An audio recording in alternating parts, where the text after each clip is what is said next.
نبی کریم صلی اللہ تعالی علیہ وسلم کا پاک ارشاد ہے کہ یا تو عالم بنو یا طالب علم بنو یا علم والے کی باتیں سننے والے بنو یا پھر علم والوں سے محبت رکھنے والے بنو، پانچواں مت بننا۔ پیارے آقا آج سے تقریباً 1450 سال پہلے ہی بتلا گئے، پہلے ہی آپ فرما گئے کہ یا تو عالم بنو یا طالب علم بنو یا علم کی باتیں سننے والے بنو یا اہل علم سے محبت رکھنے والے بنو، پانچواں مت بننا، ورنہ ہلاکت ہے، بربادی ہے، تباہی ہے، خرابی ہے ان لوگوں کے لیے۔ پانچواں سے مراد کون؟ جو عالم سے، علماء سے، علماء حق سے، علماء اسلام سے، علماء دین سے بغض رکھتے ہیں، عداوت رکھتے ہیں، دشمنی رکھتے ہیں، نفرت رکھتے ہیں۔ اللہ کے پیارے نبی نے فرمایا کہ پانچواں نہیں بننا، پانچواں ہرگز مت بننا۔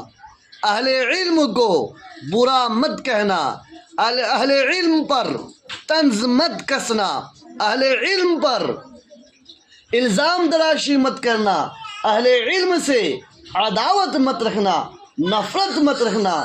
میرے مسلمان بھائیوں، ذرا آج ہم اپنے سینے میں ٹٹول کر دیکھیں، اپنے سینے میں جھانک کر دیکھیں، کیا اہل علم سے محبت ہے؟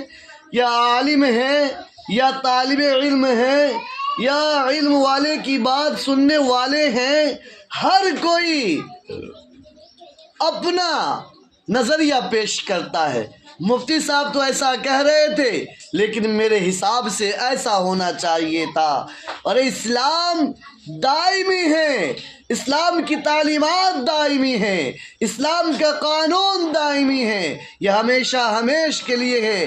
کوئی یہ کہے کہ میرے حساب سے اسلام چلتا ہے، آپ مجھے اس کو میرا یہ پیغام سنا دینا، میرا یہ پیغام بتلا دینا کہ اسلام کسی کی سوچ، کسی کی فکر، کسی کی نظریے سے نہیں چلتا۔ اسلام اللہ کا دین ہے، اللہ کا حکم ہے، رسول اللہ کی صلی اللہ تعالی علیہ وسلم پر لائی ہوئی شریعت ہے۔ اس شریعت میں مداخلت، اس شریعت میں عقل کو دخل نہیں ہے۔ اس لیے اہل علم کی بات مانیے، اہل علم سے محبت رکھیے، علماء اسلام سے محبت رکھیے، علماء ربانیین سے محبت رکھیے اور ان کے بتائے ہوئے طریقے پر عمل کیجیے۔ چونکہ نبیوں کا سلسلہ ختم، رسولوں کا سلسلہ ختم، تمام سلسلہ منقطع کر دیا گیا ہے۔ العلماء ورثۃ الانبیاء، پیارے آقا نے ارشاد فرمایا کہ میرے وارثین علماء ہے۔ اللہ کے پیارے نبی صلی اللہ تعالی علیہ وسلم نے جو دین چھوڑا، جو شریعت چھوڑی، جو احکام چھوڑے، جو تعلیمات چھوڑی، وہی دین، اسی دین کی وارثی علماء ہے۔ یہ علماء نائبین رسول ہے، اس لیے اہم فریضہ ہے کہ علماء اسلام سے محبت رکھیں۔